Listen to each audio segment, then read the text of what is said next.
Welcome back, chemistry fans. Today is day 33, and this warm-up is going to try and determine some of what we learned about last time with the Linus Pauling, covalent, ionic, nonpolar, bipolar. Oh my gosh, there's so many terms that we got to try and sort out here, and we've got a nice little chart to help us figure that out right now. So hold on.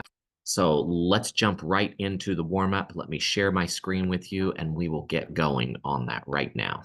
Okay, so what you can see here, the very first question is straightforward. What type of bond exists between a metal and a nonmetal? Most of us could probably solve that right now just by looking at the question. So let's take a look and see. Whoops, why will it not let me have that one? All right, so let me jump over here. So metals, again, are elements that are on the left of the periodic table. So let me get my pen to work. So we're talking about elements that are generally over here on the left. Those are the metals.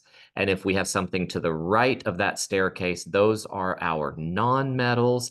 And so left and right, metal, nonmetal, that is what we would call ionic. So going back to that first question here, what kind of bond exists between metal and nonmetal? That is ionic, and that is a general statement, but we want to get a little bit better and determine, well, how ionic is it?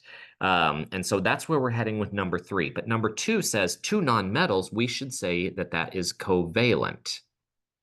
Two nonmetals, both of them on the right side of the periodic table. So if they're both over here on this right side, that means that it's nonmetal, nonmetal, and they start sharing. So that is a covalent. That is not an exchange of a positive and a negative charge.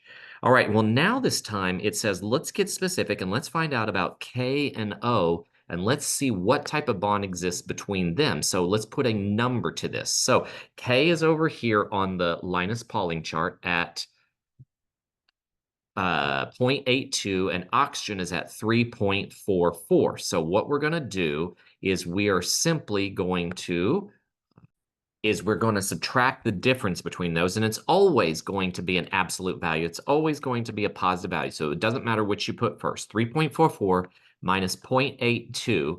So we just simply do the subtraction, 3.44 minus 0.82, and we get 2.62. So that is a large value in perspective because the largest value you can have is a 4. So if we put 2.62 onto this scale down here, you notice it is way past where we get a classification that proves what we already know, that this is a metal, potassium, and oxygen, it is a non-metal over here. So metal, non-metal, but we have now the Linus Pauling chart of electronegativity that proves that this is classified as an ionic. They are not sharing electrons. There's going to be an exchange of positive and negative charge is what's going to happen.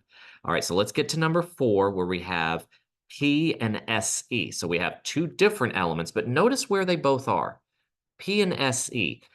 They're both non-metal. So right now, we should be already telling ourselves this is a covalent. These two are going to share their electrons. But how much? How close to sharing? Is there too big of a difference in their size that it's going to be a little bit polar still? So let's take a subtraction of the two, 2.55 minus 2.19, and we get 0.36. Well, let's compare that now down to our chart down here at the bottom, the Linus Pauling chart. And what we notice is it's underneath the value that would tell us it is 100% nonpolar. They are very close in size, so we are comfortable in saying that this is also covalent nonpolar. Okay, so this is how I want you to be able to classify the bonds that are going on if we have specific information such as the electronegativity chart and the Linus Pauling chart to help you through the process. All right, well, thank you very much for your time, and let's then get into the new topic very quickly. I will see you again here in just a second. Bye-bye.